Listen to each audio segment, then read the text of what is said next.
नमो नमः। विद्यार्थी मित्रों, आज हम 14वां पाठ उपकारस्य स्मरणम यह पाठ देखेंगे। यह पाठ आदि कवि वाल्मीकि ऋषि रचित जो महाकाव्य है रामायण, इसमें से यह पाठ प्रसंग आया है। रामायणम आदि काव्यम, रामायण यह आदि काव्य है। रामायण से रचयिता वाल्मीकि ही, रामायण इस काव्य के रचयिता वाल्मीकि ऋषि है। वाल्मीकि ही आदि कवि ही, वाल्मीकि यह आदि कवि है। श्रीरामस्य चरितम अस्य ग्रंथस्य विषयः, इस ग्रंथ का जो विषय है वह है श्री राम का, प्रभु श्री राम का पूरा जीवन चरित्र। एषः प्रसंगः रामायणात्, यहाँ पर हमें जो प्रसंग दिया गया हुआ है मैनाक पर्वत का, मारुति का यानी कि हनुमान जी का, यह प्रसंग रामायण से आया हुआ है। तो अब हम शुरुआत करेंगे पाठ को। मारुतिः सीतायाः अन्वेषणार्थं लंकां प्रति उड्यते। मारुति यानी कि हनुमान जी सीता माता के खोज में, अन्वेषणार्थम खोज में लंका के तरफ उड़ते हैं, उड़ान लेते हैं। मार्गे है महासागरः अस्ति, मार्ग में बहुत बड़ा लंबा महासागर है। तस्य तले अवर्तत मैनाकः नाम पर्वतः, उसके तल में मैनाक नाम का पर्वत है। यदा मैनाकः गगने मारुतिं पश्यति, जब मैनाक पर्वत ने ऊपर गगन यानी कि आकाश में मारुति को देखा, तदा सह उद्गच्छति, तब वो ऊपर आया।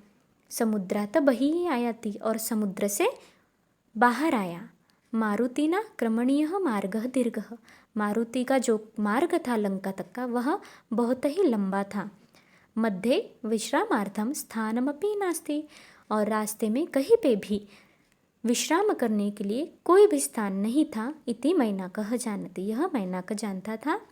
सह तस्य सहायं कर्तुम् इच्छति, वो मैनाक, सह यानी कि मैनाक यहाँ पर हनुमान जी की यानी कि मारुति जी की सहायता करने की इच्छा करता था। उसे अतः मैनाकः मारुतिं प्रार्थय, इसीलिए मारुति को उसने प्रार्थना की। मैनाक ने प्रार्थयत यानी कि प्रार्थना की, हे महाकपे, हे महावानर, अलम परिश्रमेण, बहुत हुआ आप परिश्रम, कृपया मम कुटे विश्रामम करोतु। अब मम कुटे, कुटे यानी कि पर्वत, कि मेरे पर्वत पर आप थोड़ा मुझ पर आराम कर लो, मेरी कुटी में आप थोड़ा विश्राम कर लो। किमर्थम मैनाकः मारुतेः सहायार्थम उद्युक्तः, मारुति मैनाक जो है वो मारुति की सहायता करने के लिए इतना उत्साही क्यों था, क्यों करनी थी उसे। अपि सह मारुतेः आशीर्वाद वचनम इच्छति, क्या वो मारुति का आशीर्वाद वचन चाहता था। न खलु, नहीं नहीं, ऐसा बिल्कुल भी नहीं है।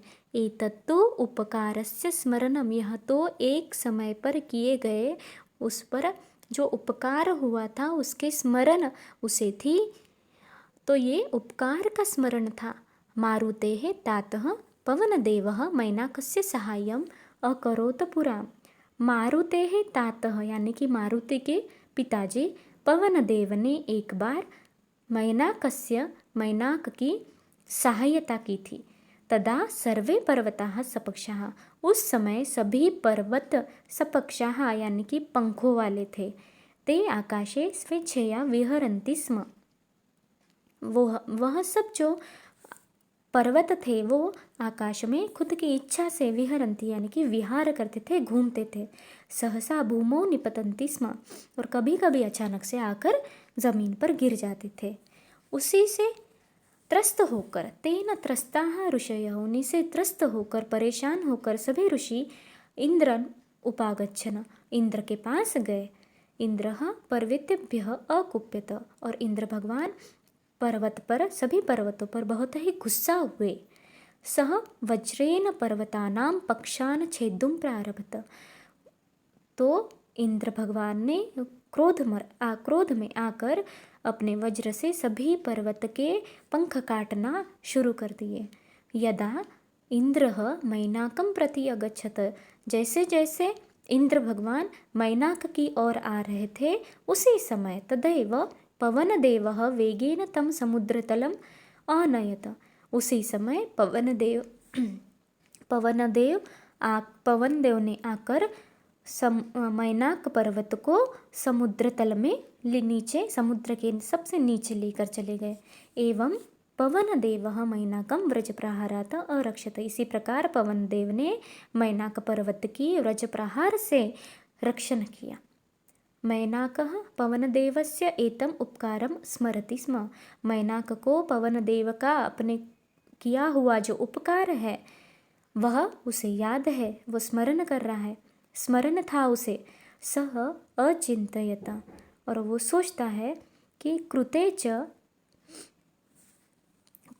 च प्रतिकर्तव्यम एष धर्मः सनातनः, यानी कि किसी के किए हुए उपकार की परत फेड़, यानी कि उसे वापस वो उपकार जो किया है उसे याद रखकर दूसरों की सहायता करना, यह सनातन धर्म है।